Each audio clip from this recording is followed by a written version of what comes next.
Chapter 15. The New Scriptures as written by Sananda, Jesus. Posted on September 11th, 2013 at 1:40 a.m. The best is yet to come, dearest ones. Some of you have become jaded, unable to receive those messages of hope because you have seen so much destruction and pain in your lives. You find it hard to believe that things can really change radically within the space of your lifetime, much less within this year. It is understandable because as human beings, you have a way of looking to the past for images of your future. When I give you information about the good times to come, you scoff and point to the news reports of conflict in the world.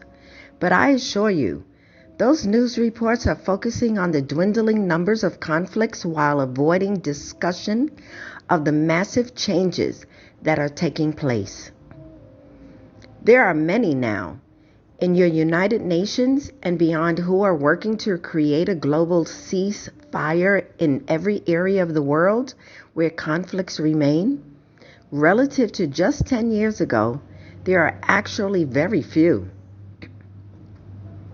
It is difficult to maintain a war when people are sick of fighting and when the leaders who started those wars have been removed.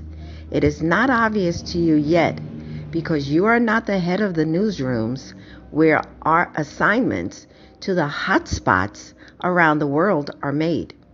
These newsrooms are quieter than ever, and more reporters are being sent to fewer places.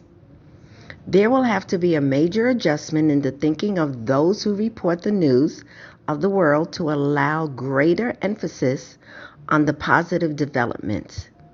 It will take a little while for them to catch up because the news was controlled by reptilian forces, as we have mentioned before. It requires a much more subtle approach to reporting for journalists to understand the implications of the movement which is now taking place at every level of government in countries around the world. Those who have seen the dark side of life for so long also tend to have the jaded attitude as well, waiting for the other shoe to drop, as you describe it. Many have asked or demanded answers to the things they see in the world which anger them. They rail against Obama, for instance, accusing him of being a puppet for the cabal. They ask why Assad is allowed to remain in Syria slaughtering his people, but at the same time vilify Obama for considering intervention. It is a complex time, you see. These events will be played out in such a way as to maximize the impact for greater good. There is much more going on in the diplomatic channels than you can even imagine. These things always require a little push here, a big pronouncement there, then further rounds of back-channel negotiations before any settlement can be reached. Not all threats of intervention are carried out, as you are well aware. It is a temptation for those who think of themselves as light workers to take one or two opposite stands. One is to become irate at the first suggestion of injustice or abuse. The other is to insist on an extremely passive approach, refusing to enter the fray under any circumstances. Neither approach is effective in a real-world environment such as we are facing in this transitional moment in history. Here is a basic truth which will help the first group. What you oppose, you strengthen.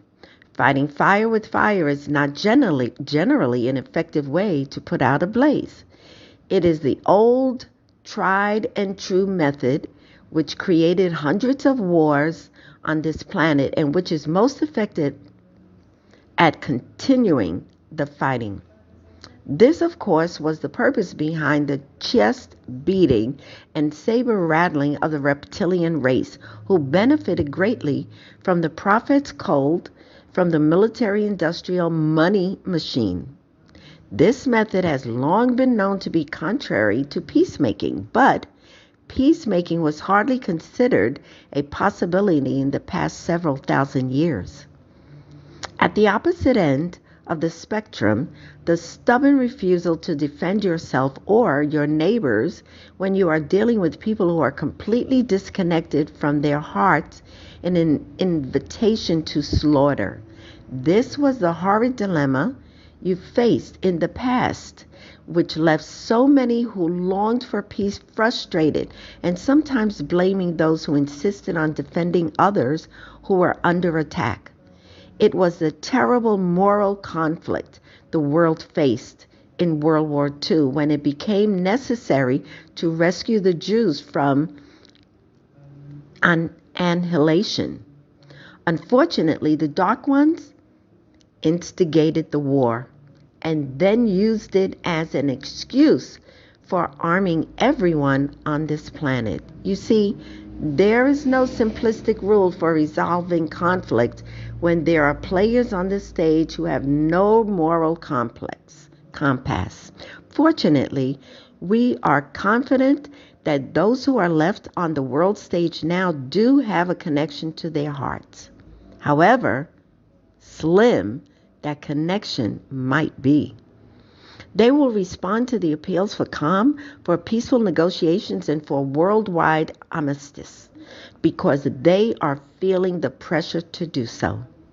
Now is the time for the intelligent application of a firm hand, still beckoned by the threat of dire consequences for anyone who refuses to turn toward policies which are in the interests of the people. As the last few of old-fashioned dictators are brought into line by the delicate application of this pressure, their example will mark the shift from a world in which brute force reigned supreme to a new era in which compassion, forgiveness, harmony, and joy will rule the world. There are now extremely capable and talented people working for the light, most of whom are not well known, but have been laying the groundwork for the shift which is now taking place. I assure you, no area of life has been ignored in their quest for solutions to the interwoven nest of structures, philosophies, legal intricacies, and conspiracies which have infested every area of your lives and which created what Mother God referred to as the darkest era in all of planet Earth's history. Do not be impatient, dear ones. It is the mark of one who has not yet prepared for ascension.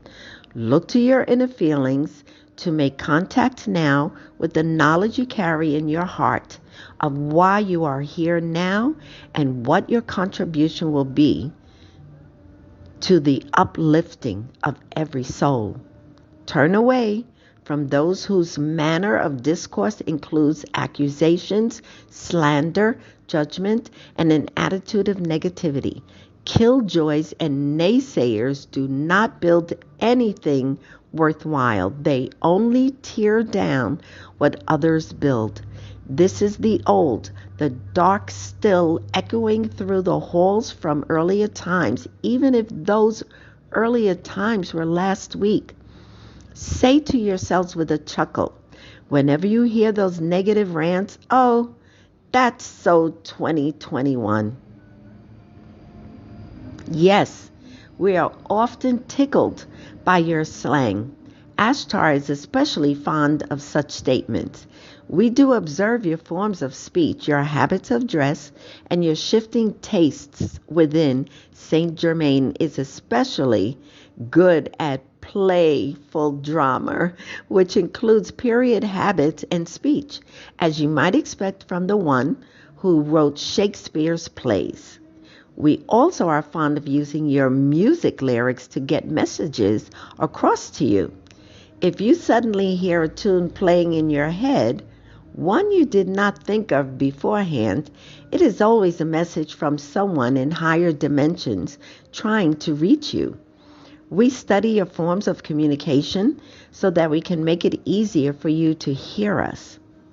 I tell you these things now because we want you to know that it is a joyful place we inhabit, a place which will be the model for your new golden era on planet Earth. It is difficult for you to imagine a world in which all beings are in love with each other, with life, and with their creator, but that is the way life in the fifth dimension. As you each make a way through the portals to rejuvenation, you will also be fully immersed in the truths by which we live before you continue on your way, either back to help others on Earth or to your home planets. Many of you have already indicated your strong desire to return to ensure the success, the ascension of all others before you move on. We believe it will be an appealing prospect now that you will be working with people in a new state of freedom and prosperity. Those who work as nurses will recognize the analogy. It will be something like being transferred from the cancer ward to the maternity ward because there is no more disease, but only the celebration of new life. Can you adapt yourself to endless happiness and love, dear ones? Can you lead the way to teach others how to create their own lives out of the fabric of feeling and thought which produces the product which is in your current life experience? Can you learn to be mindful of your every thought, feeling, and action, and allow only which bring you and others happiness? Can you learn to expect the best from those around you and thereby inspire them to reach higher? Can you learn to forgive yourself for all the times you lost your temper or disappointed a friend or started an argument because you were feeling grumpy? Can you ask others to forgive you as well? Begin now to be the person you always wanted to be. Cultivate kindness with as much earnest effort as you have applied to earning money. Climb the ascension ladder now that you no longer need to scale the corporate ladder. Find fulfillment in your relationships. Find beauty in the children and open your eyes wide to the wonders around you. The skies are now bluer. The oceans are gradually being restored to their pristine state, and the radiation in your soil has been neutralized by the galactic brothers and sisters who have brought their advanced technologies to help Mother Earth restore itself to the Eden she once was. You no longer need to fear nuclear annihilation. Those days have been brought to an end. Your planet was rescued, although you are not yet aware of it, from the inevitable destruction which was in the works before the Intergalactic Federation of Light intervened. It was decided that another planetary explosion, like the one which ended the Atlantean civilization, would not be permitted.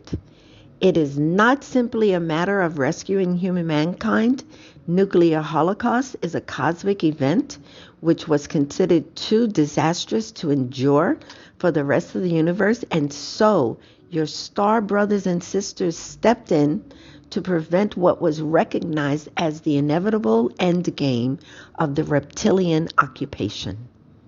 Mother Earth herself also made a heartfelt plea to allow the survival of her children, human mankind, in spite of the destructiveness and pain they had brought her. She knows each one of you by the feel of your foot tail, by the energy of your connection to her, and she loves you dearly. She too had faith that you would rise to the level of the fifth dimension to keep pace with her so that you could all ascend together. She has a great heart, and the power of her love is a force that can be felt throughout the universe. She is a resource for you, and she will answer your call for sustenance, comfort, and the peace which comes from being close with nature. Look to your hearts, dear ones, to unlock the love you were born to live. Breathe deeply, anchor in the center of your being, and allow the pillar of light which shines down through your crown chakra, there at the top of your head, to flow downward through every cell in your body, awakening your memory of light and love.